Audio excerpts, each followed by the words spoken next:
Hemm familji illi sa tmien ġimgħat ilu kienu familji komdi u jippjanaw ħajjithom. Illum, sfortunatament, għandhom diffikultajiet finanzjarji serji.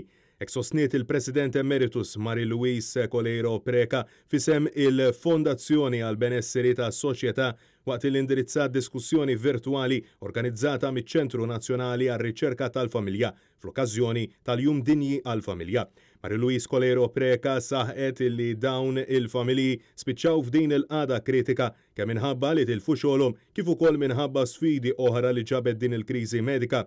Hija sostniet li d-definizzjoni tal-faqar illum f'pajjiżna hija aktar wiesa milli qatt xi darba kienet. Fil-waqt li minn riċerka mwettqa miċ-Ċentru Nazzjonali għar-Riċerka għall-Familja ħareġ fid-der li f'numru ta' każijiet l-għajnuna tal-gvern għadha waħda inadekwata b'mod partikolari fejn għandu x'jaqsam mal-part-timers. Ġie notat ukoll li talbiet għall-użu ta' shelters f'pajjiżna żdiedu, konsegwenza ta' dan kollu żiedu l-problemi ta' saħħa mentali. Waqt din il-konferenza l-kap eżekuttiv ta' Chamber tal-SMEs Abigail Mamo saħqet li bosta negozjanti qed jaraw il-business tagħhom sejjer ħażin.